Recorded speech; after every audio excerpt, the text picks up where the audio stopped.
Mm-hmm. Act like they forgot about Drake. Mm-hmm.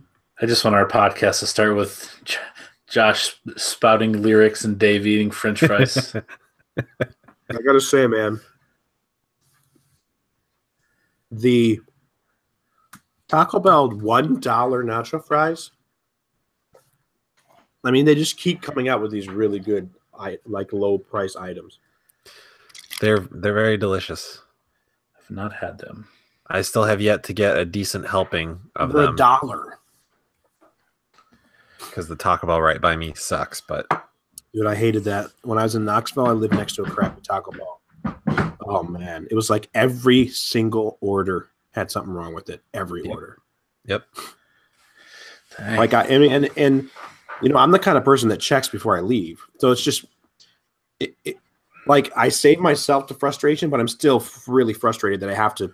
Like I just pull up my car like one spot. Yeah. And I stop it. I pull it up enough for the next person to get in, and if they need to go around me, they can. But I stop it, put it in park, check the bag because I know it's going to be wrong, and then I just leave my car there, get out, and go inside. That's what I would do every time. And I would tell them, this happens every time. I said, I don't know what you guys need to do to fix it. I don't know who needs to be replaced. I said, somebody needs to be replaced. I said, the more this happens, the more I think it's the management. Yeah, they're not holding people responsible. Right. You can't blame it on, there was another, what was the place down in Spring Hill? Oh man, it was such a terrible, was it the McDonald's? I don't know what it was, but it was like, I would do the same thing to them. I would like, it was the Taco Bell. I would tell them, I was like, you have a new person at the cashier's place every time I come in here. Like new people, like obviously there is someone is thinking, yeah, we need to find a new solution, but I am beginning to believe it is the person hiring these people that needs to be replaced. Not the these training. people. Yeah. So they know what they're doing. It's like what I would tell anybody about my boss. It's like after a while, the common denominator is the person that always is there, and the problem doesn't go away. It's the person that's always there. It's not the new people. Yeah. That's right, YouTube. Fast food complaints right here on South Dakota Gamer. Oh, man, Let us know the worst experience you had at a fast food restaurant in the comments below. I am one of the worst people. I would love store can have as a. I mean, I would love for our listeners to write in with all of their fast food horror stories. That would be good. That'd be great. Be a good topics cast. Josh. Yes. Did you completely pull that number out of the air 2 weeks ago? That Google number or whatever you gave for Chad? Oh yeah, I just totally made it up. Like, could someone have been getting texts or calls? It's conceivable. I thought about calling it just to see, but I did not at the moment. That'd be funny. All right. You ready to go? Oh my gosh. My girlfriend just sent me a picture that says, I see all these black folks arguing over who supported the Black Panther. Hell, at least y'all got a Marvel character. We got Nacho Libre. Hey, Nacho Libre is awesome. I know. I would bet on Nacho Libre versus most of the Marvel universe any day of the week, as long as he's got Sancho. Yeah. The eagle, it gave me no special powers. It gave me no nutrients. I have to go watch that. It's pretty good.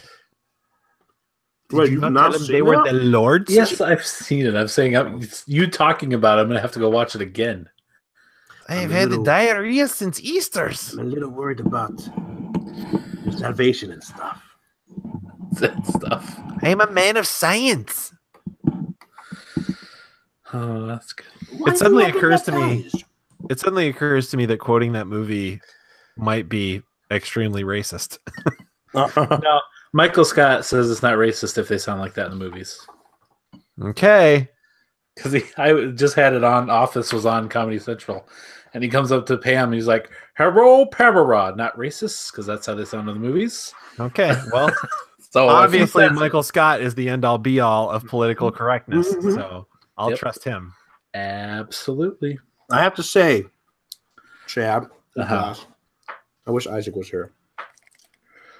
All right. I think Black Panther is overrated. I agree.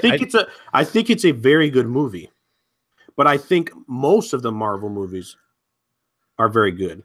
Yeah, I would say it's like the new ones keep, to me, like a lot of the new ones keep replacing some of the other ones that were in my top five. But I would say Black Panther is probably in my top 5 Marvel movies. But I would agree that I think the hype was a little I think overdone for this movie. My reasoning is a very dangerous reasoning, but I think it is because of the ethnicity. It's possible. I mean, you had those groups that were like talking about just zeroing it out on Rotten Tomatoes, and then like Rotten literally Tomatoes going, was turns out we can direct and make movies. It's like, this is not the first. I mean, I don't understand. Yeah, I think it is the first in a while, though. But as far as like what, an entirely like a mainstream good African American superhero. Well, superhero, I guess. Yeah, I just meant movies in general. The one person I was thinking about was the guy from who I really like, the black guy that plays Winston from New Girl. Oh yeah, I think he's hilarious, but he put that on Twitter. Like, turns out we can make movies. He didn't say anything about superhero, and I was thinking, like, I just feel like that's not something that I feel like we've always had that. Like in this internet culture, like in this culture of today, I don't think we've ever not had that. I understand there was a point where we didn't have that for sure. Yeah, it's been like a long time since that hasn't been a thing. Some of the mega giant stars are African American. I can't say that about directors. I don't know all the directors and everything like I do actors and stuff. The world of directors is actually mostly dominated by old white men. Right. I mean, and then the Ron Howards and Joss Whedons of the world, but they're still white men. They're just younger. But I just hate getting in discussions for things that are like already politically charged before you even get to like one of my only complaints with that movie though was it was sort of my complaint with like Ant-Man or like I don't know some of the other ones, but like it felt like it didn't until the very end when he spoiler alert, the very end, the first post-credit scene. Oh, this is YouTube. Until that point, it felt like it didn't have a ton of impact on the Marvel universe as a whole. Oh, I actually left before the last. I knew it was there, but I had to go, so I didn't see I was meant to look it up on YouTube. I didn't see the very last one. Oh well, yeah. So the last 2 credit scenes do connect it to like the entirety of the Marvel universe in like some pretty meaningful ways. The first post-credit scene I would compare to like Tony Stark's announcement at the end of Iron Man, where he's like, "I am Iron Man." But up until that point, it felt pretty isolated and like it didn't have. The first one was just him. The first one was universe. them landing at the basketball court in the spaceship, right? No, that was the end of the movie. The first post-credit scene was United Nations. Spoiler alert. But yeah, the United Nations. It was T'Challa talking to the United Nations and saying like, we're going to share technology. You know, we're going to stop being so closed off. And somebody was like, well, what does a nation of farmers have to offer the rest of the world? And he just kind of smirks. So like that to me affects all of the Marvel universe. Cause like Wakanda's even more advanced than Tony Stark, but the rest of the movie just felt really isolated. Yeah. It's a standalone. Well, I finally did see one. I guess I never watched it in high res right in front of my face, but one of the trailers for Infinity War, it looked like Stark had Wakanda technology when his suit was like, it looked like his suit was forming on him like almost like Black Panther's suit did. I didn't see the purple. Yeah, well, I mean, that's from the comics. Yeah, he's had what is that called? I don't remember. It's almost like a liquid version of his because suit, liquid metal. It's not like it was before where the plates came out of nowhere. Right. Like, it was literally like visualizing on him. It was like just materializing on him. Man, I wish I could remember what it was called. It's like his new. It's from Superior Iron Man. Yeah, it's like his upgraded OS or whatever, and like part of that was. And why does he have arc reactor again? I think it's just in his. I don't think he ever didn't have it in the comics. No. Well, I know, but they have to have a reason now. I was going to say had him throw it away. Yeah, I remember very little of Iron Man 3. He literally held it in his hand and threw it into the ocean. Like they had a surgery where they took it out of him.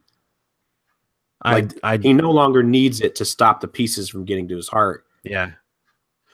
Now that you're saying that, I do remember that. I very much disliked Iron Man 3, so I only ever saw it once. Anyway. Good. Man, I never get to talk about Marvel movies with anybody. We should start a Marvel movie podcast. In all of our spare time. Free time. Between the three of us. The last 10 minutes. Yeah.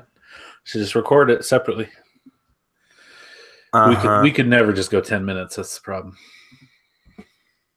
If we set out to talk about it intentionally. I mean, we're pretty good at doing 5 minutes on the what we play section. We're getting there. Yeah, actually, we were pretty close last week. Didn't we have it last week? What? 5 minutes each? I thought we did. Yeah, we pretty much did it last week. All right, ready to start the audio? Nah. Ready. No, I'm good. I'm not going to do audio this time. It's going to be the phantom voice.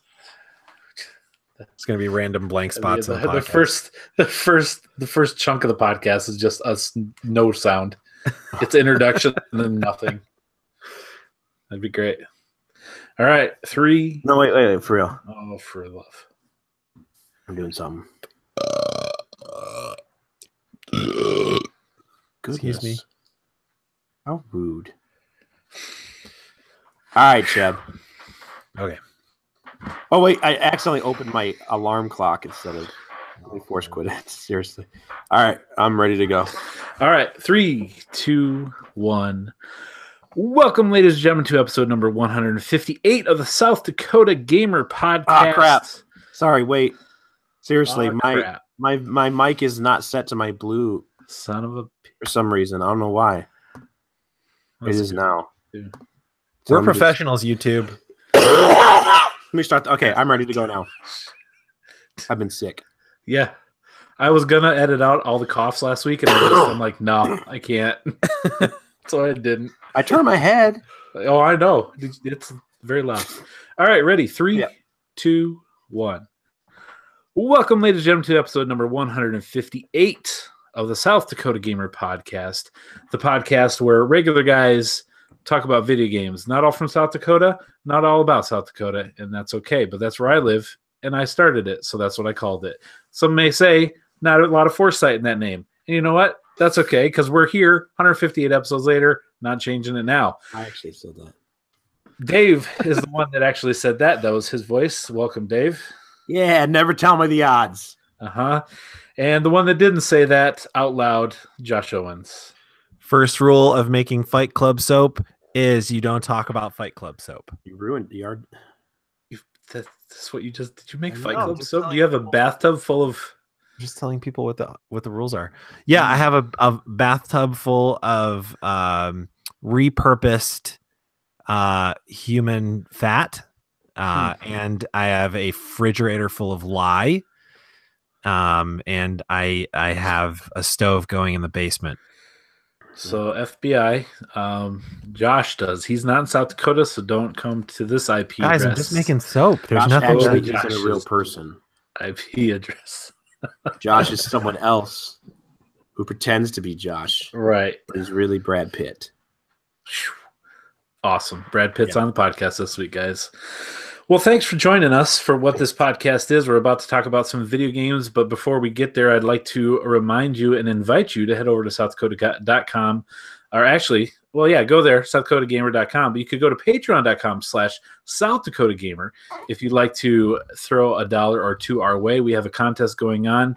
$1 a month will get you an entry for each month. You are investing $1 to a giveaway that we will have in June. There are also other tiers there for a community game night, for a guest hosting spot on the podcast, one segment, which we're going to have one of those coming up here real soon, and other tiers as well. So head over there if you'd like to help us make this podcast what it is every week.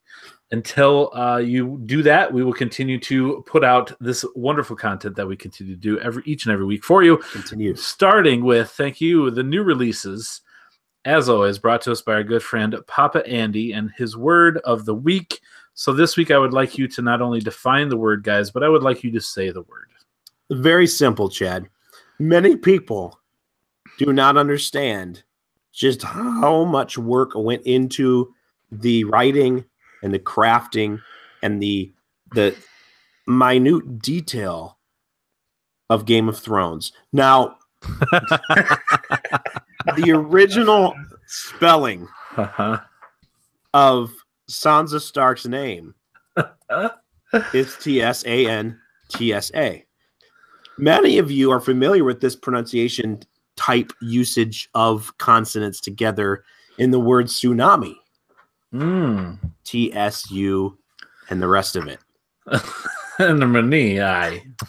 This is simply Sansa. That's how it's pronounced. It is the original spelling by the original writer of Game of Thrones. George R.R. Martin himself. That's him. That's him. Test passed, Chad. Nice. Test passed. That's Good. it. Okay. There's not much more to it. No, Sansa. that's okay. Well, I might add that there's a little more to it. While I am not disagreeing with Dave's initial explanation, I just want to bring to light the meaning of that name, because it is sort of an uncommon name. And so I just want to bring to light the roots and the beginning and the meaning of that name. So to do this, we actually have to read the word backwards. Ast-nast. Okay? So the suffix of the word actually becomes the root of the word. So let's look at that first. Ast. A-S-T. What else begins with A-S-T, you might ask? That's right, asteroids. Let's move on to the next part of the word. N-A-S-T. Nast. What else begins with the letters N-A-S-T? The word nasty. So when you put them together, you got nasty asteroid, and that's what the name Sansa means. And then the spelling changed when the TV show happened and the modern butchering of the English language. But if it was English, there you have it. You guys are good. I'll tell you what. However you say that word is actually a shrunken head, specifically one prepared by the Jivaro Indian. Oh, nice. So I had the nasty part right. They used to take those heads and throw them into other tribes as a warning, but they would do it at night, and a lot of times they were mistaken for nasty asteroids coming into the tribe. Well, there you have it. Just nasty asteroids. Nasty asteroids, shrunken heads. Yes. Now, Chad, are you telling me that you looked up the definition but not the pronunciation of this name? It wasn't very, I didn't look that far. Actually, it was difficult to find an actual, usually you'll get a dictionary entry with a definition and the pronunciation. This one, you search the word and it literally just brings up shrunken heads. So I may have been able to search a little further to find the actual pronunciation, but however, I did not, because I have YouTube. I figured I didn't need it. I would wager though that it'd be pronounced pretty close to Sansa, maybe like Sansa. Sansa, probably. I'd imagine the T is silent. Yeah. So there you go, Andy, bringing us all the weird stuff. So it's Shrunken Heads, but specifically American Indian Shrunken Heads. Yeah, the what kind of Indian did it say? Javaro, Jivaro Indian. So I'm not sure if that's in America or not, but yeah, Javaro. So there you go.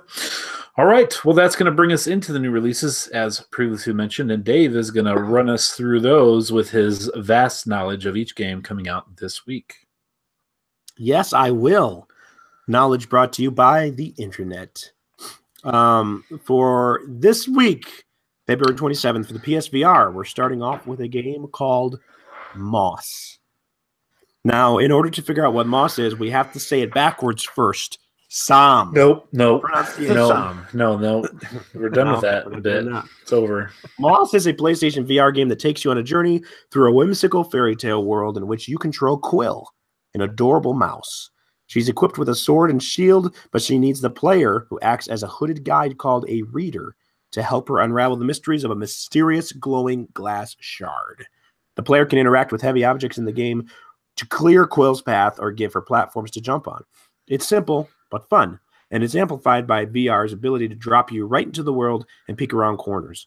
Leaning in to get a closer look at Quill is really interesting, too. It's particularly heartwarming when you reach down, pet her head, and see her close her eyes in enjoyment. The story is told by a single narrator who voices each character as you flip through pages that contain animated illustrations. It's a neat way to tell a story, although it can slow down the action sometimes, especially after you get to visit a busy mouse village or what feel like giant monsters that just turn out to be a deer. I'm curious to see how the game incorporates combat and how difficult puzzles get too. Check out the video above to see the opening moments of the game in action and watch me pet Quill a million times. Obviously, wow, I want to see this video. Could you give me the URL? So we can put it on YouTube. We have this video posted on the podcast. That's right. Head over there. See Dave pet Quill a million times. I obviously took this write-up from a website where there was someone individual who was named later and had a video that I did not notice that was attached to it. There's a lot of stuff that is somehow copied and pasted, and I missed that part. But that is Moss for the PSVR coming out February 27th. Sounds interesting. PSVR is really cool. The Steel Brothers were telling me I need to get it again so I can get what's the Enterprise Star Trek VR one? Yeah, Bridge Crew. That's it. So I'm looking forward to getting into that. That sounds like a fun game. Petting little mice and stuff. Yeah. Petting her little head and watching her close her eyes in enjoyment. And then a little mouse village where it turns out to be monsters that are actually deer. I don't know. I'm confused by that. But someone else wrote it. Also on February 27th for the PS4 and Xbox One is another great game from, I think, the southern regions of the country, Immortal Redneck. Now, if you were wondering, guys, what Immortal Redneck so happy is, we're finally getting a video game named Immortal Redneck. Yes, Immortal Redneck is a first-person shooter set in a place where you might not expect it to be. Where in Arkansas?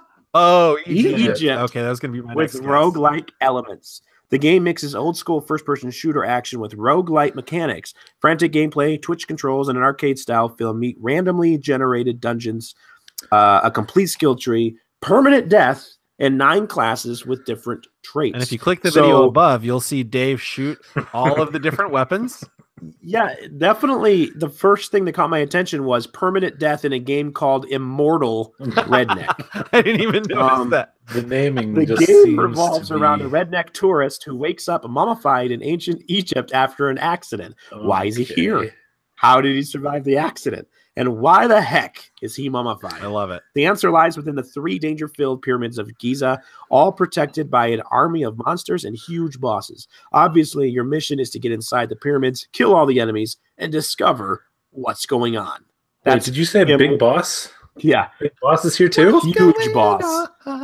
That's Immortal Redneck for the PS4 and Xbox One. Oh, my word. I need to experience this. No, this sounds like a terrible naming idea. I mean, I'll be redboxing it, but I need to experience this.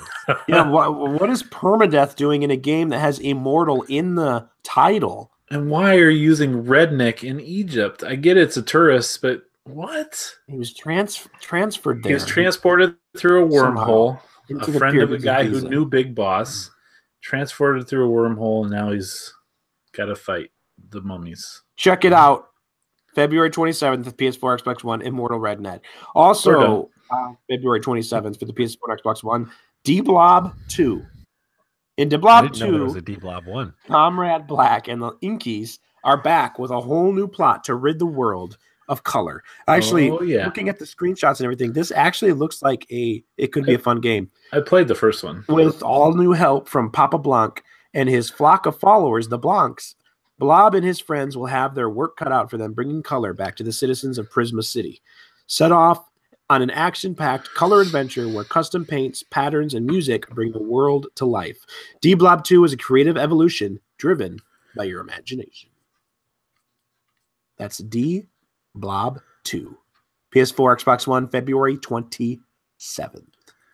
Also, on February 27th and March half. Hey, copy and paste, not our friend this week. What is that? What does that mean? It's a good question. March 0.5. March half.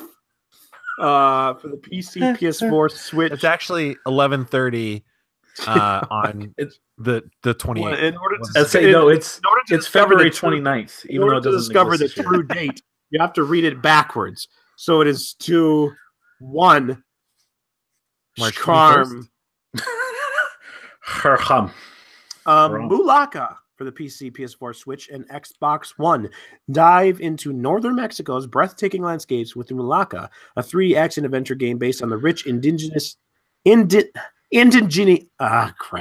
can't I say this word? Indigenous culture. Oh, great. Of the Tarahumara. Renowned for their impressive running abilities, embark on the journey of Sukarame, a Tarahumara shaman, as you fight back the foulness corrupting the land while drawing upon the powers of demigods. From solving puzzles in environments inspired by real Sierra Tarahumara locations to heated hand-to-hand combat with creatures pulled from the region's mythology, find out why the Tarahumara have earned a reputation for being superhumans. Now, other than the very hard-to-pronounce names, this does also look like a very good game. Very interesting and beautiful art style I saw, and they are definitely taking advantage of New Mexico's landscapes. For those of you who haven't been there, very beautiful place. They call it the Land of Enchantment. Is it like third person from what you saw on the screenshots?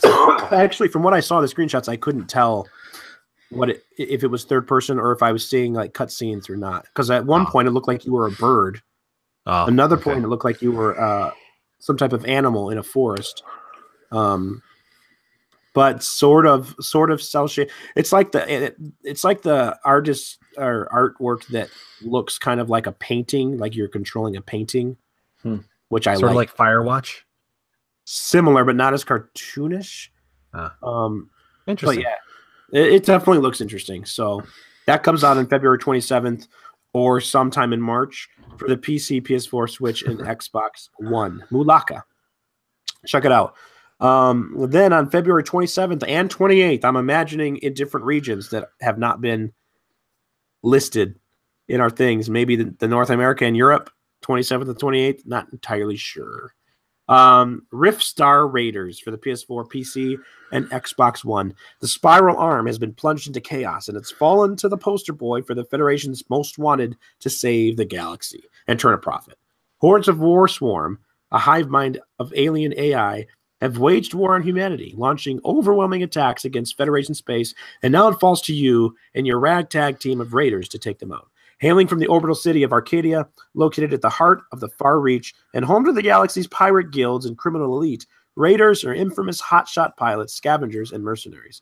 But working for the feds doesn't mean you're about to let all that loot slip between your fingers without a fight, even with a much greater threat on the horizon. Enlist your most reliable teammates to shoot and loot your way through 9 formidable 4-player co-op missions, wiping out swarms of aliens, feds, and rival pirate gangs in this deep space top-down shoot-'em-up. Collect perks and loot as you clash with mobs of enemies in intense combat and reap the rewards to craft and upgrade your ship. Customize your spacecraft with tons of combinations to create your perfect loadout, whether you want to be tank to take the hits, a support to snatch your comrades from the jaws of death, an agile damage dealer, and more. Who Sounds really like- wants to be support? Let's be honest. I don't know. I mean, Battlefield 1 had a pretty good support class. You get to use like a really cool like World War I automatic weapon, you know, with a big huge dish of ammo on top of it. When I see games like this, nothing against this game, but when I see games like this with support classes, I'm like, oh, so that's like the little sibling. Yeah, function. I don't know, but I do like hearing about 4-player co-op games. Yeah. That makes me excited to check out. That alone will make me at least give this a look. It sounds interesting. I like the idea from what from this write-up to what it's about. So that's February 27th and 28th for the PS4, PC, and Xbox One. Rift Star Raiders. Then on February 28th is Deep Rock Galactic. It's out on early access for Steam and Xbox Game Preview. And this is PC and Xbox One. Those are also listed. So PC in Steam Early Access and Xbox One in the Xbox Game Preview on February 28th. Deep Rock Galactic. Deep Rock Galactic is a 1 to 4 player co-op's first sci-fi person. Wow. These people that write these things up. 1 to 4 player co-op first sci-fi first person shooter featuring space dwarfs, 100% destructible environments, procedurally generated caves, and endless hordes of alien monsters. So this, I think, first made a appearance like 2 years ago, it seems like. Do you remember seeing this, Chad? It was like your dwarfs in your underground and caves. It's kind of like No Man's Sky as far as procedurally generated caves that are always different when you go down, and you have to just basically loot and use different weapons to get through these caves and fight the monsters that are in it and get different. I don't know if I remember seeing that, but yeah, I went with the much smaller write up of this game just because there was a lot of information that wasn't written in a smooth transitioning paragraph.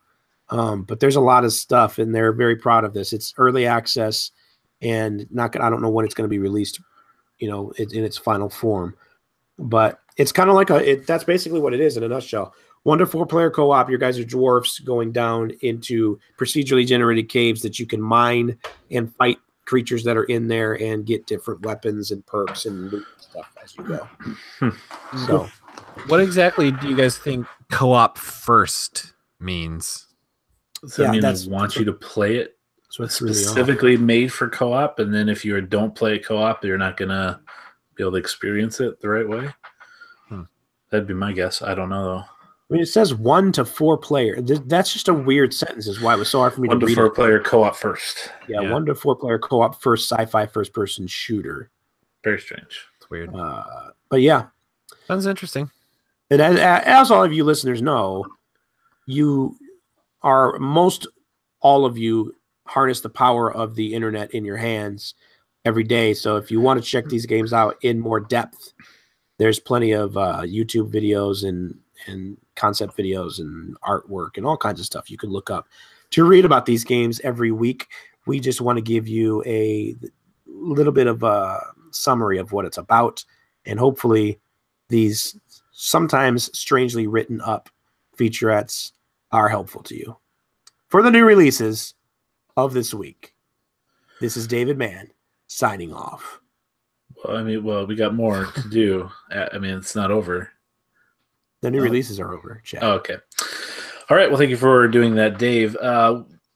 Xbox has announced their free games with gold for the month of March, and Josh is going to tell us what those are. I would love to tell you what those are, but first, a fun fact about YouTube that I just learned today: 1.5 billion logged in users every single day. That's logged in users. That's not the users that just like look something up on YouTube that aren't logged in. Which I do every day. 1.5 billion.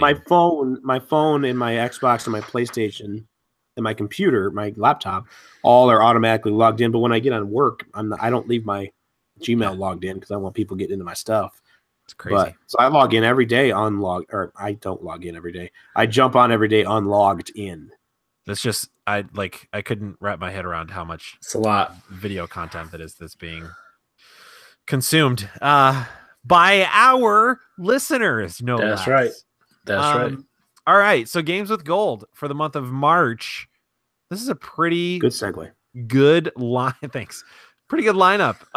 So first and foremost, we've got Trials of the Blood Dragon. So if you are not familiar, this is a mashup between Trials Fusion and Far Cry Blood Dragon. So it's like the aesthetic of Far Cry Blood Dragon, which is like 80s cyberpunk, and the gameplay of Trials Fusion, and it's really cool. So that's available all of March for the Xbox One. Up next, we've got Super Hot for the Xbox One, March 16th through April 15th. Super Hot, of course, being the awesome first-person game where time only moves when you move. And it's like shooting and like samurai swords and baseball bats and axes and all kinds of stuff. It's really, really cool. The ways you can kill people in that game are seemingly endless. And you can get really, really creative with it. It's really fun. Up next, we've got Brave, the video game. I don't know anything about this game. Disney. It's the Brave movie. Brave. Got it. Okay. Got it. So if you're unfamiliar with Brave, the feisty redhead that's real good with the bow and arrow. Yeah. And she's got mischievous little brothers.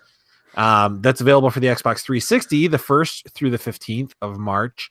And last but not least, unrelated to Quantum Break, we've got Quantum Conundrum for the Xbox 360, available the 16th through the 31st.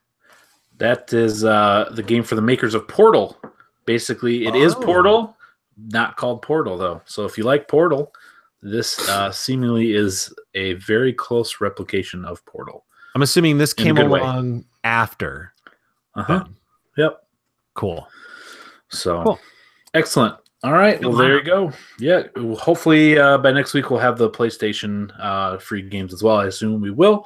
But those are the ones you can get here later this week for Xbox. All right. Well, that's going to bring us into the news that you can use if you so choose. Brought to us by a friend, OG Patreon supporter, Evan Steele, and his Twitch channel, Gen Lee Accepted. I saw him just randomly on Facebook shouting out the South Dakota Gamer Podcast on a random thread. He didn't tag any of us, didn't want any applause for doing so. But someone had asked for a podcast to listen to, and he threw us out there. So, Evan, you're just the best. We appreciate that. So, also, I'll shout Evan out for this as well. And this is not me sucking up to Evan like I normally would do. This is genuine. And this is also not a ploy for a free plug. But I recently rebranded my podcast and like changed the name, did new logo, everything top to bottom. And Evan, like before I even like put up the announcement video and like really officially announced it to the world, Evan must have just seen like me change the profile picture or something like on the page and messaged me, and he was like, I really like the new look or whatever. I forget exactly what he said, but he was nice enough to like reach out and tell me he liked it. So that Evan guy is a good person. Yeah, much appreciated. All right. Well, good. That so the news you can use this week. Let's see here. 3, 6, 7 items on the list this week. G number of items. G number of items. All right. First off, remaster.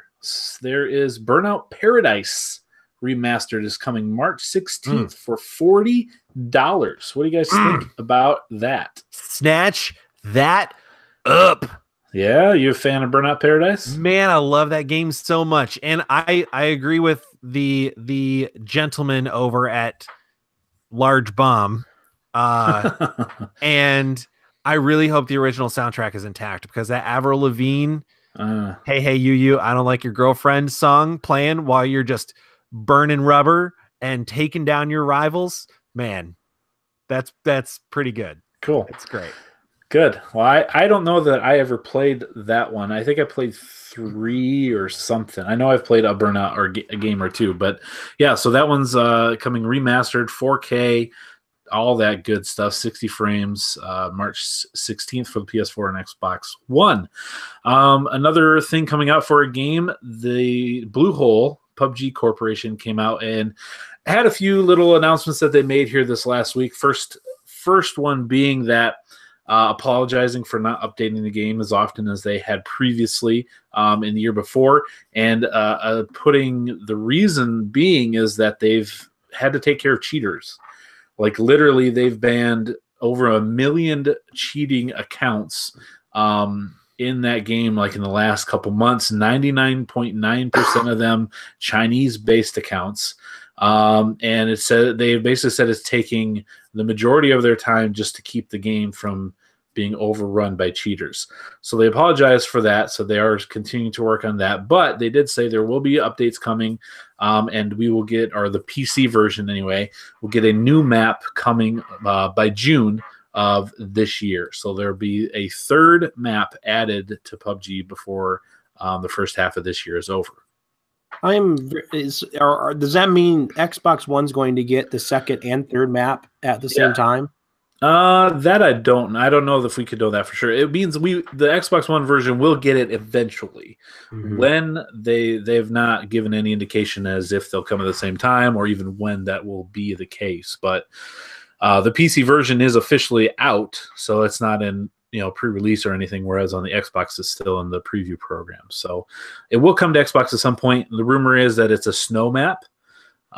So that would be interesting, getting some new gear and trying to hide in the snow. So yeah, that's exciting. I have a hard time understanding why people would cheat at games like this. I really don't understand the fun in that. Leaderboards could be part of it, wanting to be on top of the leaderboards, which they did reset the leaderboards on the PC today, and that has a lot to do with the cheating things that they fixed. But and I think a lot of it's just trolling people and just beating the system, beating the game and trying to break it, that's part of it. That's such a terrible, beyond the fact that it's like the game's not fun anymore for everybody else, because they're like why even play if there's people like this, which I can see people saying, and so I can see it causing people to drop off. Absolutely. But when it's so bad that the company's like, hey, we can't do as much work on the actual game as we wanted because we're taking care of all the a-hole cheaters. I've never even thought about that aspect of it before, but that's crazy. The worst. It's a mentality that I don't understand either. Because when you break a game, like a single player game, and or even cheat codes, right, back in the day, fine, that's you. But when you're playing a competitive game and ruining the experience for other humans, that's when it's just why? And there's no pride in that. You're not I'm so good at this game. Part of the fun of those games is getting good enough to actually compete, and have a chance. Right. When I would play Rocket League, or when we were just playing Fortnite, I'm terrible at Fortnite, but there is a certain amount of pleasure in being well, at least I'm not as terrible as I used to be, or I'm not as terrible as the person that I just getting better, right? Or whatever, Yeah, but when you're so crazy, you're headshotting people from halfway across the map through walls and hills, and it's why? What do you get? I mean, I guess there are some of the loot box stuff that you could get because you get in-game currency to buy things, and you can sell those through Steam. They can be sold for real money, but I can't imagine all the time and everything, the effort is actually worth whatever amount of money you're able to make back. And I can't imagine 1 million people are doing it for that reason. Yeah. So it's a bizarre thought process that, like I said, I don't understand at all. So, but anyway, third map coming. That's exciting news, and hopefully they're able to continue to add to the game. I'm looking forward to getting another map on the Xbox version. It's still a lot of fun. A lot of crazy things happening. Next, Metal Gear Survive. That game came out last week. A little bit about it. There's some crazy stuff going on in that game. One of them, Konami.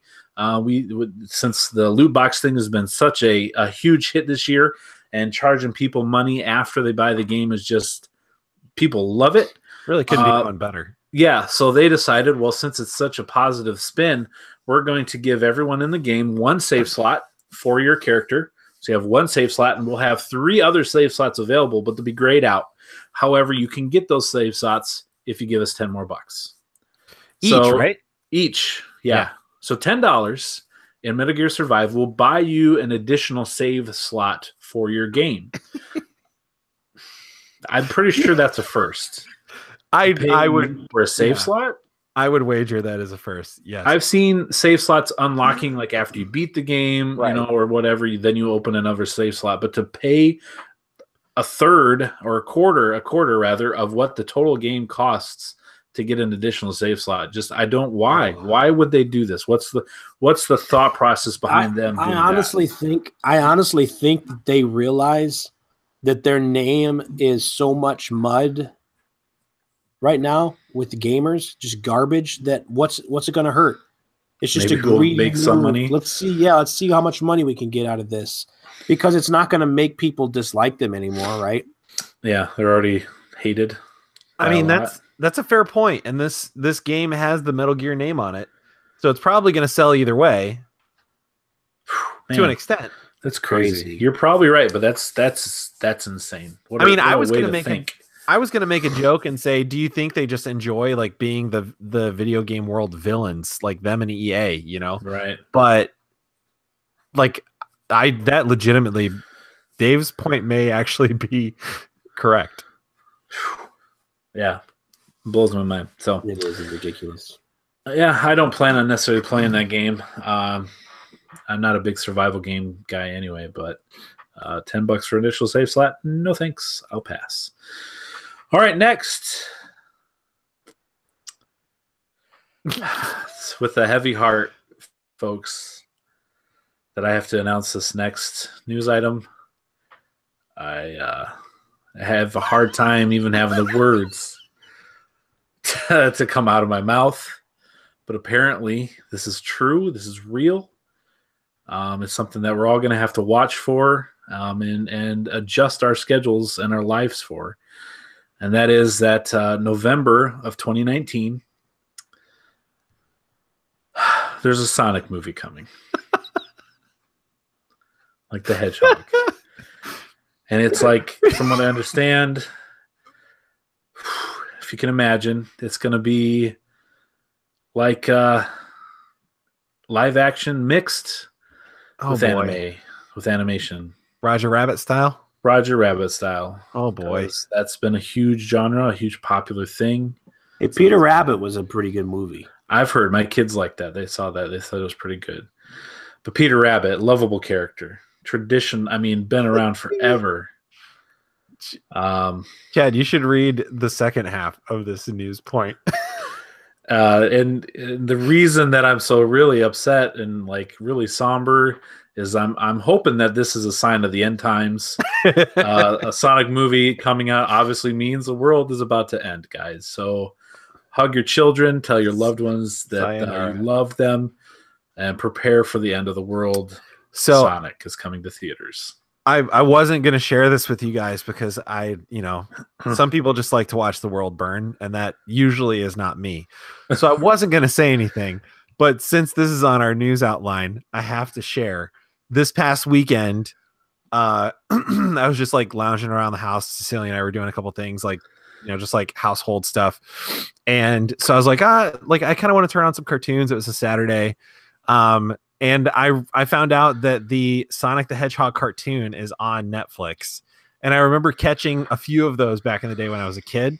So I turned it on, and it's real bad, like you would expect it to be. Like it's a product of its time. But it was strangely enjoyable. Whoa. Is this the one where he likes chili dogs? Is that is it that one?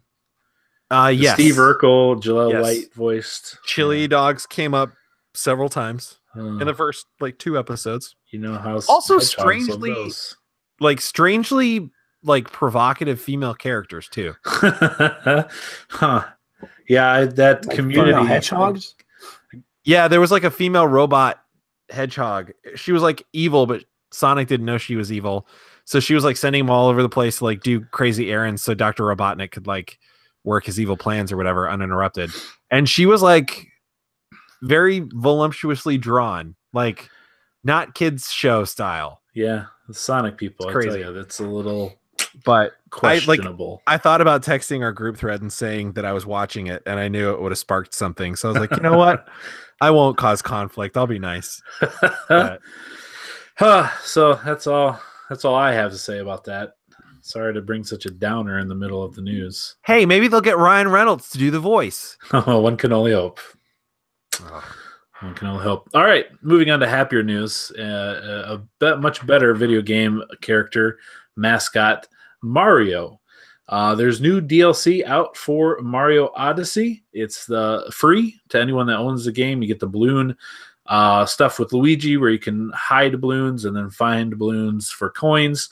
There's also a bunch of new outfits that you can get as well, and some new moons and things like that. So that came out here this past week, no charge, and it's pretty cool. I hit a balloon poorly. Shout out to my nephew Hunter. Found it real easy. Got some coins, and then he hid one in a tree, and I found that one pretty quickly.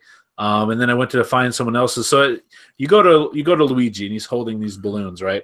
And this is a new mode, and it's on. I think it doesn't matter whatever world you go to, you can play it, and other characters will connect online, and they'll hide a balloon. You got 30 seconds to hide a balloon anywhere you want, and then the other character has 30 seconds to find it. And if you hide it really well, you earn more coins. If whoever finds it quickly, they earn coins. It's just to get more coins to buy other outfits and things like that. So there's one I was going after, and it was for, like, the harder it is to find, the more coins you'll earn. And, man, I don't know where this kid hid it, but I could not find it. It was, like, way up on a building.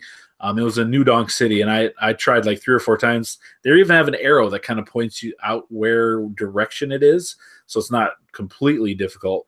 And I could not find his balloon. So kudos to that guy. I don't remember his gamer tag, but kudos to him. It's a fun little thing on the side, not real meaty, but kind of fun little sidetrack thing to do.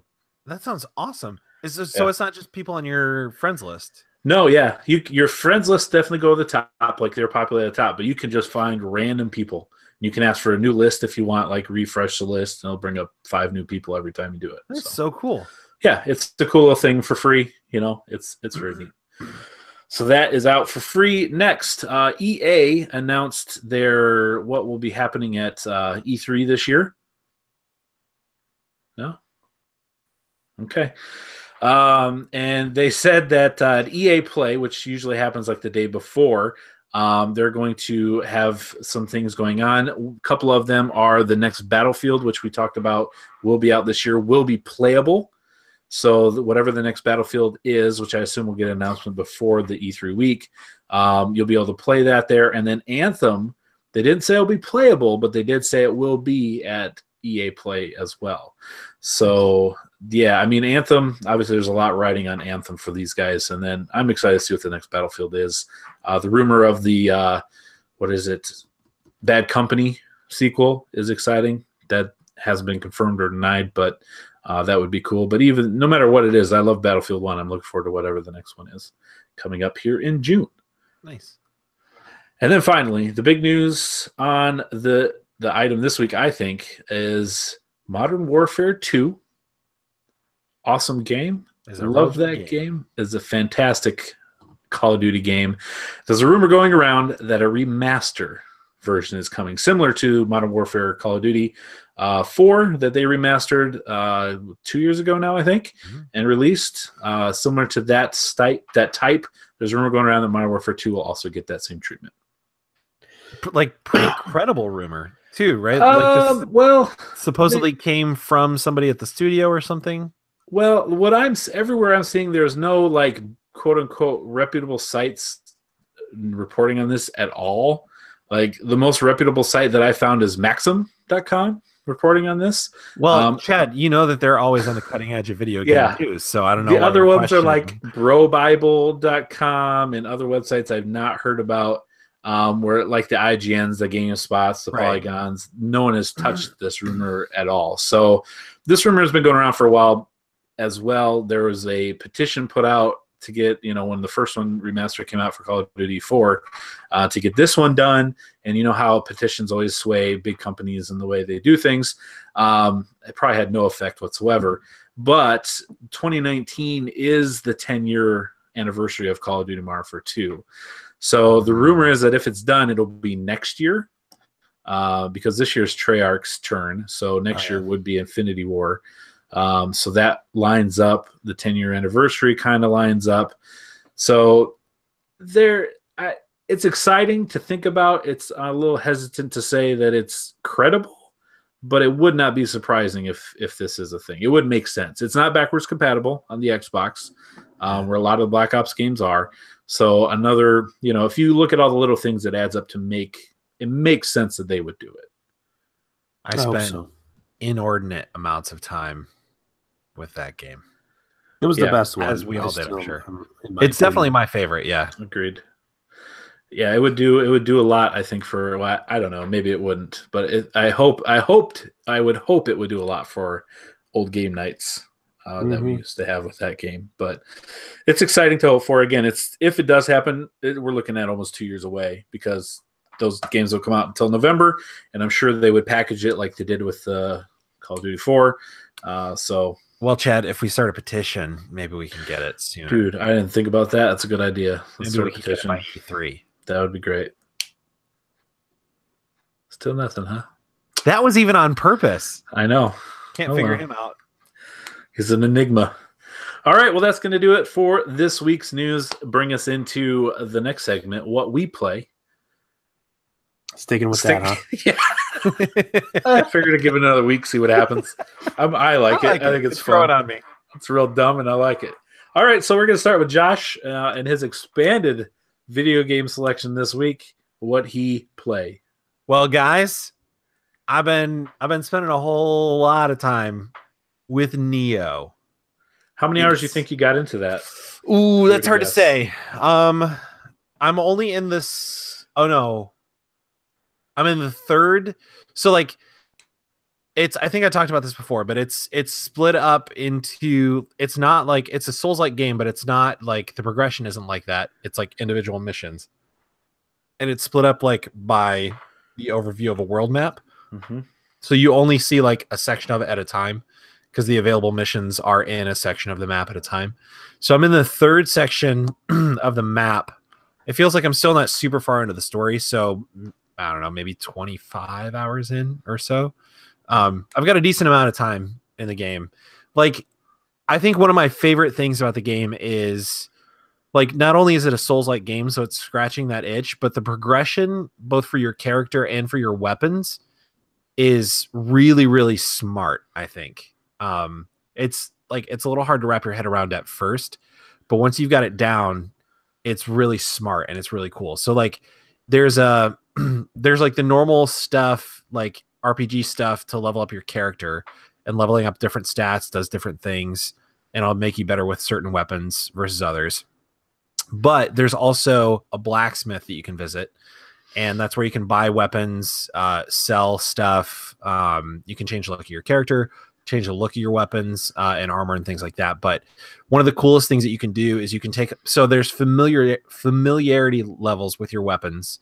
So if a weapon starts off and does like 100 damage, but it's got a gauge that goes up to like 900 familiarity, like it will continue to do more damage as you use it more and gain more familiarity with that weapon until you max that gauge out, and then that's the max damage that weapon will do. Mm-hmm. So it rewards you for using not just weapon types, but individual weapons, like for a certain amount of time. But one of the coolest things you can do is when you go back to the blacksmith, you can do what they call soul matching. So you can use another weapon of either a lower or higher level, and you can soul match it to the weapon you're using. And so what it'll do is it'll reset that familiarity gauge. And if you soul match it with a weapon that's higher level, it'll increase the damage it does and reset the gauge. So you're starting with a higher value and moving up. If you do it with a lower level weapon, it'll lower the damage just a little, but it'll still reset the gauge.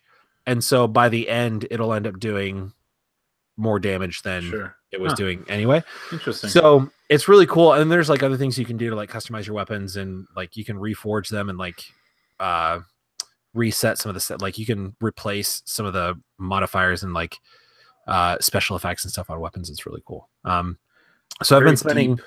It is very deep. There's a lot of different ways to like tweak both your gameplay, because there's like 3 different stances with every weapon. And there's like a whole parrying system, and there's the stamina gauge and the stamina recovery, like the key pulse they call it, and like it's all very deep. Like the gameplay, like the systems are very deep, but they all work together really, really well. And once you sort of get a handle for them, they like it's really smart how they all sort of intertwine. And it's like once you've played it a little while, I feel like it's not hard to pick up on. Cool. And the bosses and like environments are really, really cool too. So I've been enjoying that.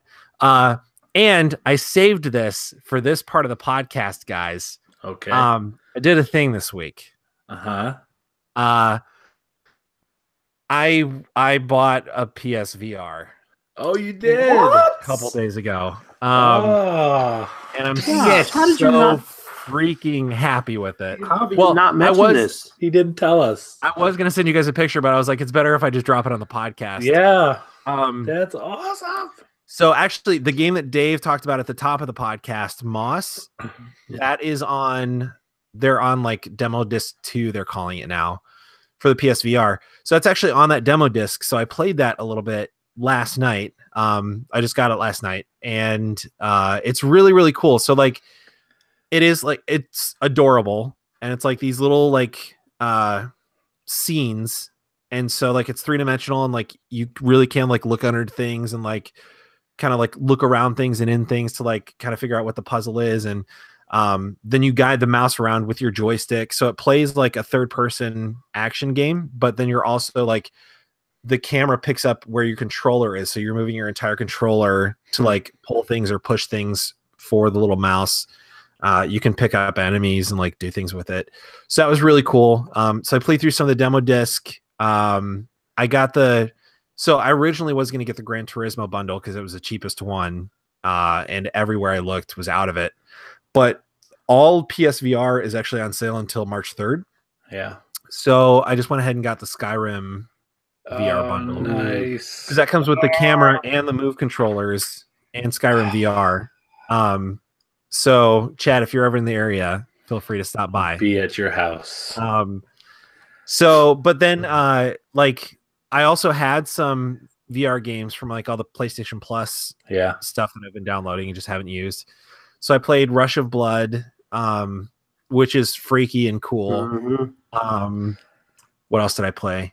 I installed Riggs, but I haven't played it yet. I think my favorite thing that I've done so far. So I got PlayStation VR Worlds. I was going to ask you that because that's on sale right now. The heist. So I'm actually in the middle of that. Like I was playing that when I came really and like cool. Hopped on the podcast. So like if anybody's played the heist, like it's fairly long. And I'm only partway through it, but like I just finished the part where you're sitting at the desk and like you got to find the diamond. Yeah. Don't shoot right away. They'll all come after you. Yeah. But like it's so cool because like you're like literally hiding behind the desk and like shooting through the open parts of the desk and like looking above it and shooting. Like you really get lost in it. So like that one was really cool. And then my other favorite thing that I did so far was I got this just dumb little ping pong game.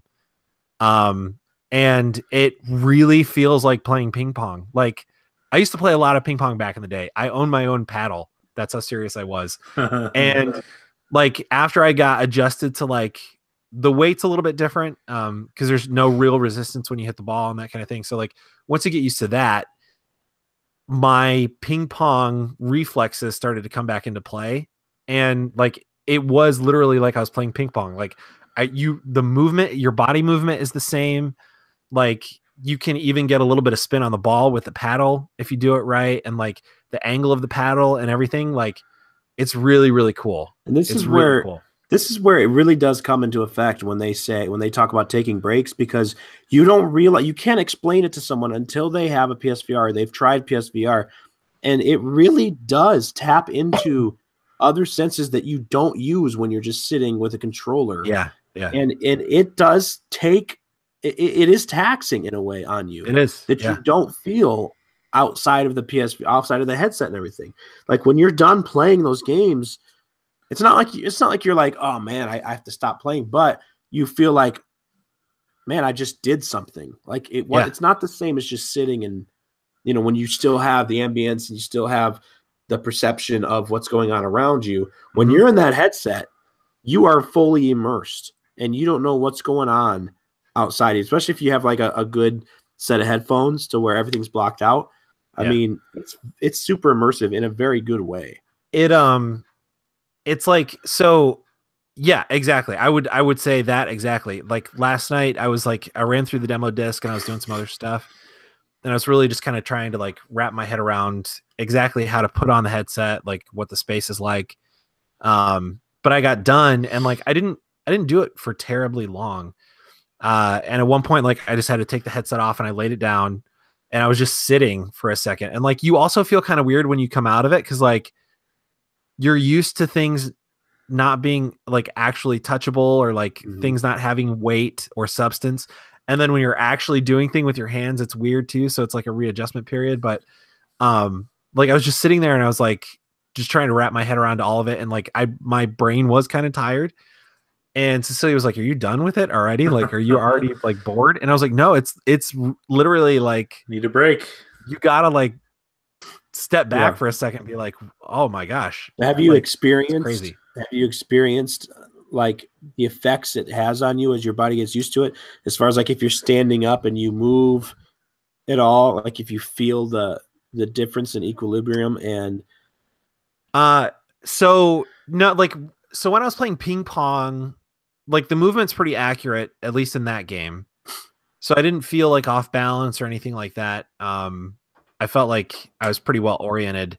The only two games that have really affected me so far as like equilibrium goes, one of them was on the demo disc and I can't remember the name of it, but it's almost like a Dead Space type game. It's first person. And you walk around with a joystick. You can also teleport, but you walk around with the joystick and sitting in a chair, but walking around in VR. Yes. It upset my stomach a little bit. Not a ton. Like I played it for a good probably 10 or 15 minutes, and that's really all there is of the demo anyway. But like it was enough to be like, I don't think I could do this for very long. So that made me a little bit sick. And then to a much, much lesser extent, but I could still feel it, the Rush of Blood game. Like that one got me a little bit too. And I think it's because you expect to feel movement. It's really just my stomach. Yeah. Like that one I think is more like what you would feel actually going over hills and stuff in a car, because like your body knows, like if you were doing it in real life, you would be sitting stationary. Yeah.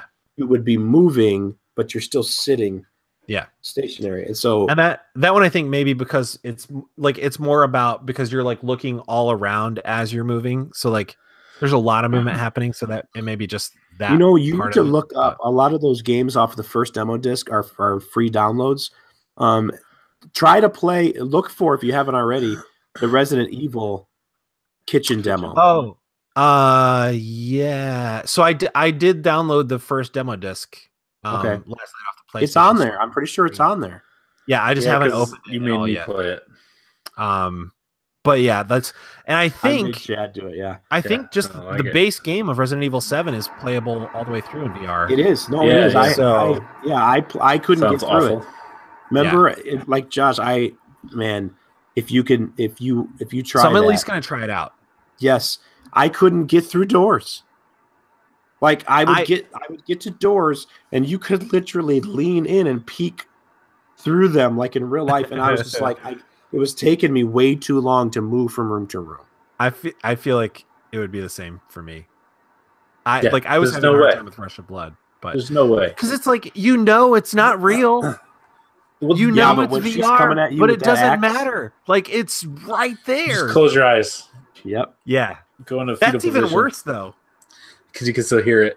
Yeah, and you feel like you're isolated, especially if you got like the earphones. You're giving me the creeps just talking this way.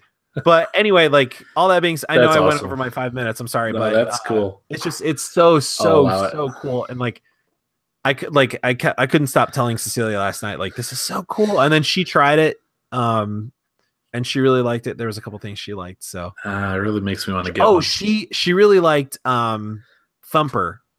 Thumper's on the new demo good disc. things about that. Yeah. And she enjoyed that a lot. And then she played a little bit of Moss and thought that was adorable too. So that's so cool. And then so I'm gonna have her try like Job Simulator, because that's on the new demo disc. I want to show her like ping pong and see what she thinks of that. But super hot VR is available. It's really good. Oh yeah, super hot VR, Josh. And I have the move control. Oh man, that would be really good.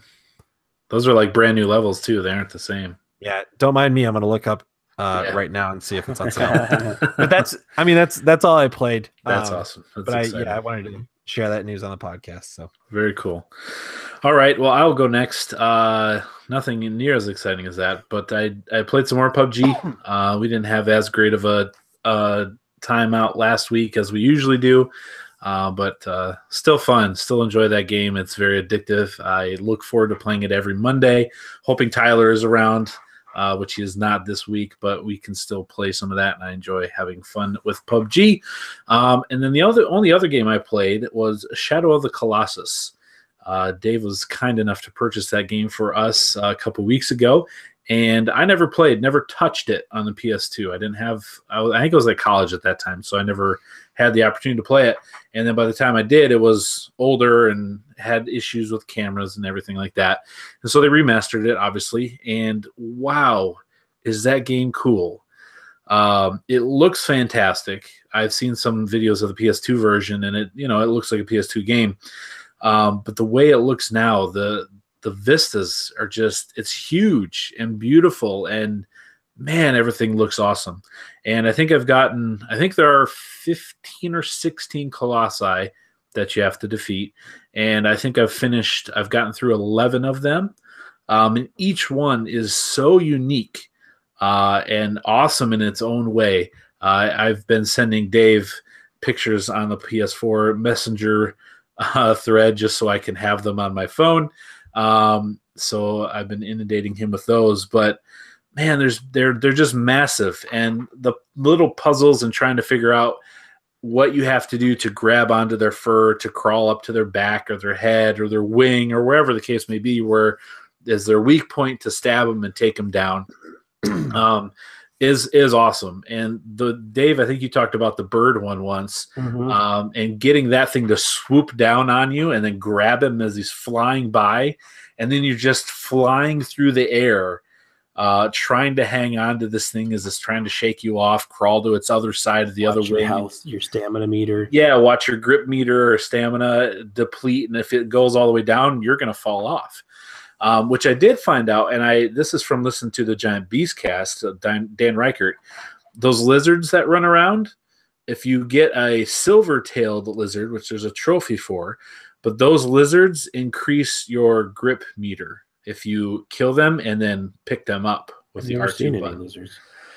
Anytime you go to a shrine where they say you can pray, at the shrine and rejuvenate your health, there's a few of those throughout.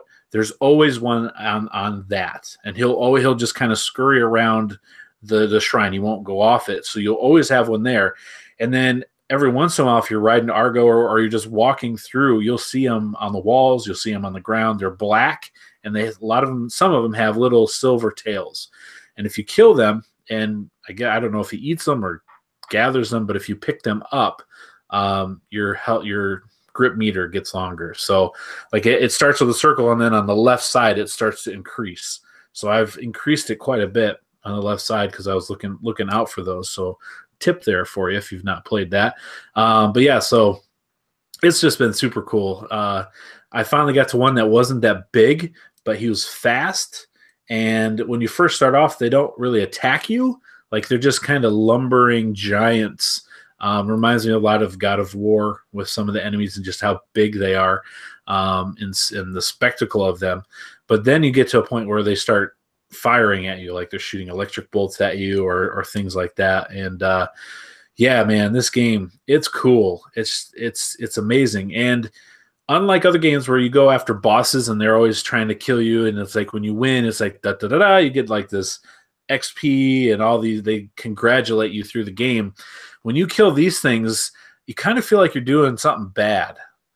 At least I do. I kind of feel like this black smoke, the smoke monster from Lost, comes out of each colossi, and then it comes and attacks your chest and comes out your mouth, and then you wake up back at the temple, and there's like these smoke monster humanoid figures standing around you, just like staring at you as you lay on the ground.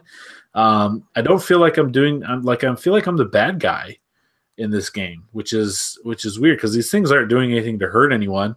They aren't destroying anything, ruining cities. We just go after them to kill them so that we can bring someone back to life. I had that feeling too, Chad, like I was being tricked. Yeah, I feel, and I don't know how the game ends. I never played it. I've not looked up any spoilers. I don't know how it goes, but I feel like I might be the bad guy here, killing these unique creatures and out of extinction. You know, the second one, I think, how many have you done, Dave? Do you recall? The next one I'm supposed to go get is I think some type of snake. Okay, so I like haven't done it yet. 6 or 7, I think, somewhere in there. I think the last one I did was the one where you have to go and trick him underneath the tunnels. Yeah. Okay. Yeah, that one was cool too. I noticed, the one that's on the beach. I think it's the second one that you go, and he comes out of the rocks at you. Yeah. Like you burst out of there. So you have to cross the bridge that goes over where he's at a couple times. After you beat him, if you look down, he's like, the sand starts to cover him. Like passage of time, sand dunes start to cover him up, and then like trees and grass start to grow out around him. It's like his corpse just lays there, and it's like, remember what you did? It's not like it disappears like bad guys do in other games. The corpses stay wherever you defeated them at. And that's kind of like ominous to me. Every time I go over that bridge and see that guy laying down on the beach, I'm like, yeah, I killed that thing. Mm-hmm. And I don't know if that's good. So I'm really enjoying it. Curious about this game. It's so cool. I mean, I see why this was such a big deal, especially back in, I think it was 2005 when it came out. I understand why it was such a big deal. Maybe it was 2003, actually. I understand why it was such a huge deal. And the fine tuning they've done and the way it looks, it's amazing. It's not a difficult game. The encounters with them are relatively quick. Like you almost take more time getting to them than you do defeating them if you can figure it out quickly enough. And it's just like, boom, go to the next one. Boom, go to the next one. But just the giant spectacle that they are and the set pieces that they bring is just, it's pretty impressive. I've really enjoyed it quite a bit. So I'm interested to see how it ends if I end up being the bad guy, and maybe I won't get this friend of mine back to life and I'll end up being a Colossi myself or something. I don't know. It's pretty cool. So if you haven't played it, it's $40. Check out Shadow of the Colossus. And that's all I've been playing. Dave. Yeah. What you been playing, man? What you play? Oh gosh. I played some PUBG, obviously, too, with you and Isaac. I did want to tell the story real quick of when Isaac and I were playing duos, and we were doing the little trick that he likes to do where we dive in real quick and find vehicles, and then we run up to like the furthest point away so we can loot. Isaac, you said? I see Isaac. I meant Tyler. Okay, I was like, Isaac's playing this now? No. Right, Tyler, gotcha. I meant Tyler, sorry. Okay. Friend of the show, Tyler. And so we're going up there, and everything's fine. And he goes, "Oh, let's go up to Chernobyl." I can't remember what it is. I can't remember. What's the top left town we always like to go to? I don't. Not Gatka. Yeah, it's northwest of Gatka. Anyways, I almost said Chernobyl. Yeah, but that's not it. Tripolchi or Chipotle. Tripolchi or something. I don't know.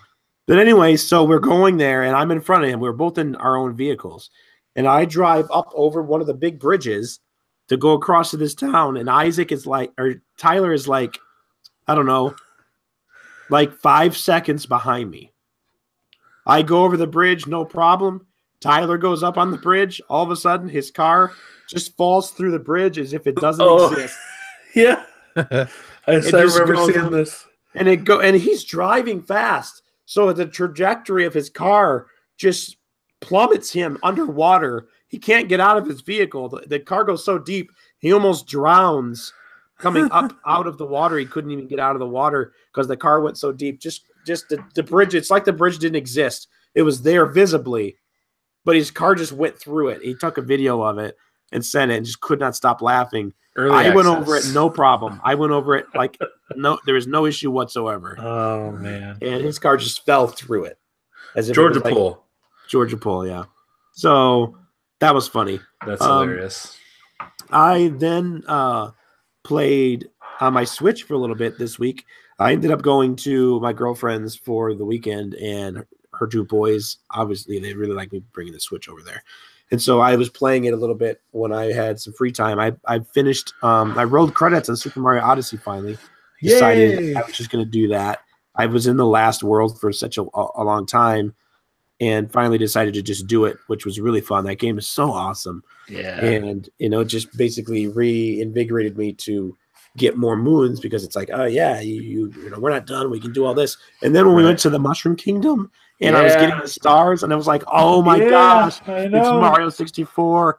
It's so cool. And did you get the costume? Yeah, I got the classic costume. Oh man, I went into the castle. The music's the same. I'm jumping in pictures. I'm like, "Oh my gosh, this is so awesome!"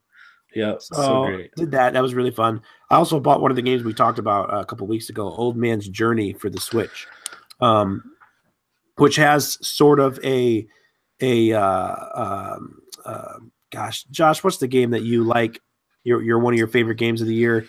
The side-scrolling cool art style.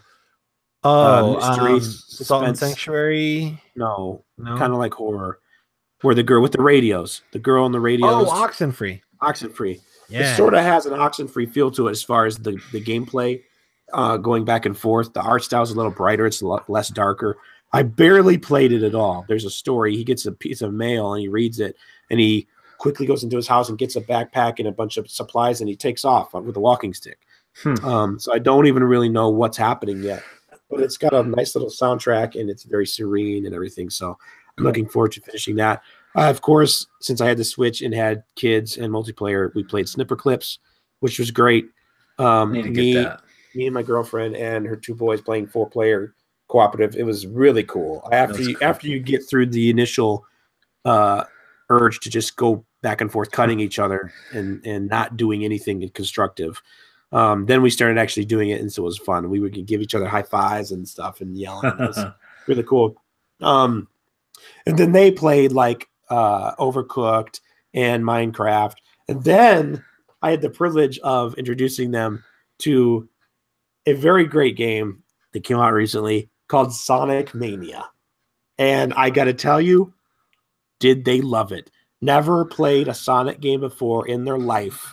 I had to explain to them, man, the thing about Sonic is that he's really, really fast, because they were jumping around getting coins, but they didn't know anything about Sonic yet. They didn't know that he has this incredible speed. And so I took the control and showed them real quick, and they were just in awe, going around real fast, bouncing off the springboards, going through the tunnels, the loop-de-loops, jumping away up in the air, getting all these rings, getting the special invisible stuff, and jumping around and freeing all the little animals and stuff, and seeing all the little rabbits and bunnies and squirrels and birds and all that stuff, getting freed from the monsters. And then they took it, and they were all laughing, jumping. One was playing his Tails, and then they got to one of the bad guys, and I kind of like talked him through. Oh, you got to make sure you don't hit it when it's got the spikes out, because it would turn red and swing this chainmail ball around, and they'd have to jump on it and stuff.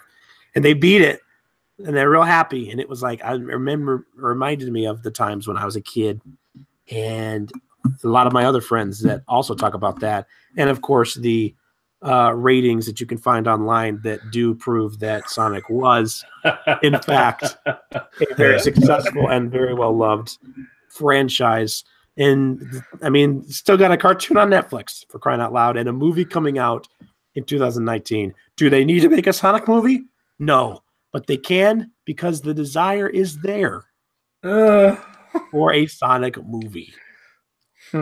Now, whether or not Ryan Reynolds is going to voice the character, we don't know. He might as well. Happen, but we'll have to see. But yeah, I played Sonic Mania. I had fun there. And then last but not least, last night with my brother, my cousin, and one of their friends played some Rainbow Six Siege, which was really cool. We finally started playing against other players. And boy, I forgot how Okay, Chad, the way I am, how animated I am when I play games, Yeah. my cousin Steven is like that too. When we all get together, even when we play like Risk, like a board game, we're like, my Uncle Brad one time flipped the whole board up in the air one time yelling because something happened they didn't like. And we used to be like that when we played StarCraft. We'd all get computers together and have LAN parties and play StarCraft and stuff like that. So when we were playing that, it was just crazy. I mean, we're just yelling. One of the guys had 3 out of 4 team kills. Like he wasn't supposed to. He just accidentally like, Benji, you blew me up. And then I'm like, oh, Benji, you literally shot me in the back of the head and I died. He's like, oh, I'm sorry. I didn't mean to. Like just all kinds of crazy things and unlocking stuff that was on the Xbox One. Cool. Unlocking things and everything. And it was really cool. So Rainbow Six Siege, man. I mean, Ubisoft's doing a great job at servicing that game and just giving, downloadable content and different types of stuff, different seasons they're doing. It's really good. Really, really great game. So cool. That is what I play. Awesome. Well, thank you. We played a lot of good stuff and some questionable stuff and all in between. So there we go. That's going to bring us to our final segment of the week, Game Soup's 20 Questions. It's a scoops! And Dave has the game this week. If you recall and listened to last week, they nailed it. They got it real well. They narrowed it down. Dave and Josh did a real good job. Brought us to 3-2 on the year, a winning record. And Josh and I are going to try to widen the gap there between wins and losses this week with Dave's game that he has chosen. Are we ready? Yes. Josh, why don't you start us off? Dave, in this game that you have chosen, is the main character blue? What the heck? No. Okay. It's not a Sonic game, Chad. Rest assured. Good. Rest in peace. That I will rest assured. Yeah. Rest in peace is not a Sonic game. All right, fair enough. I will allow that question for that to rule that garbage out. I mean, that wonderful game that people like out. All right. Did this game come out before January 1st, 2000? No. All right. Dave, is this... Do you play as a human?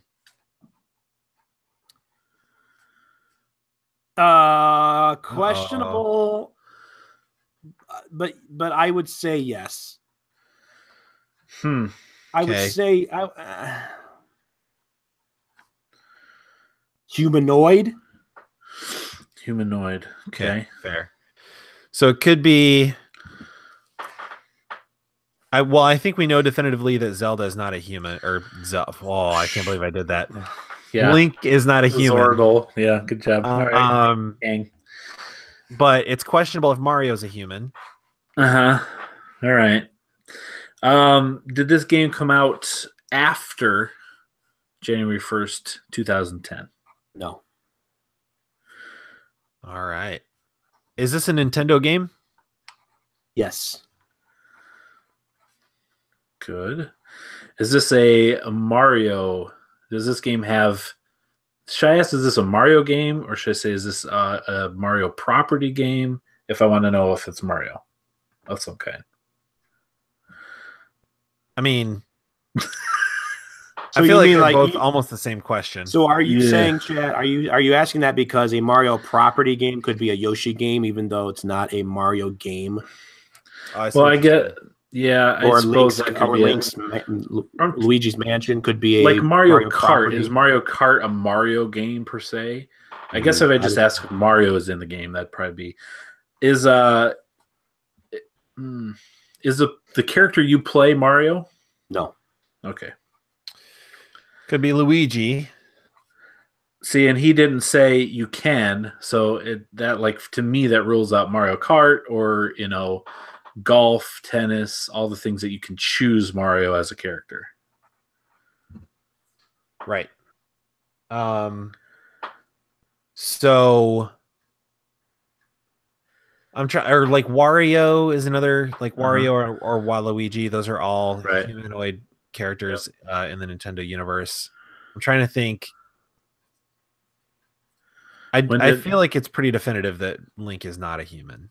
Yeah, agreed. When did Luigi's Mansion came out? That's GameCube, right? That was after 2000. Yeah, that would. Okay, so Luigi's Mansion would definitely fall in that decade. Yeah. Because I was done with college by 2008, and I definitely played that game in college. Okay. And we can narrow down a lot more before that, but I'm just thinking out loud. Dave, is the main character Luigi? No. All right. Let's see here. So it is a Nintendo game. Let's see. Does this game are there multiple games in this franchise? Yes. Uh-oh. Oh man, I was gonna say it could be like one of the Mario sports games, but those also have other characters. Could be Metroid as well. Oh, that's true. Could be a lot. I mean, it could be Pokemon. Could be a lot of things. Still. Okay, so Pokemon is arguably based on a licensed property, and you definitely play as a human. Like Ash is totally a human. Yeah, and so is Samus. I think Samus is definitely human. What about the Game and Watch? Yeah, the little silhouette guy or whatever. Yeah, but I can't really think of a game. Yeah, that's not a. Let's see. Oh! What about the like tactics type games? Fire Emblem. What about the Fire Emblem games? Yeah, I don't know if they're human or not. I would imagine Dave would not pick one of those games, but that doesn't mean he wouldn't. I don't know. I think they're considered human, but maybe they aren't. I don't know. I would guess they are. You could rule out Zelda or the Zelda games. There are definitely numerous of them. There's no Mario. There's no Luigi. Yeah, Dave, is this game in the Zelda franchise? Yes. Nice.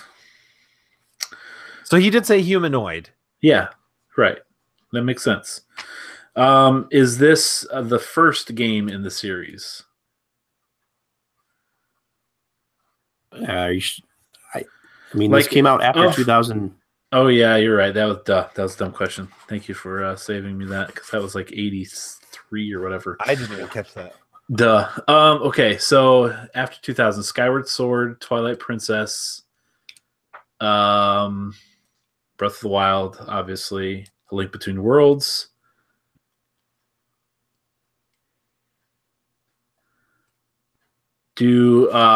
Okay, it didn't come out after it did not come out after 2010, so it's not Link Between Worlds or Breath of the Wild.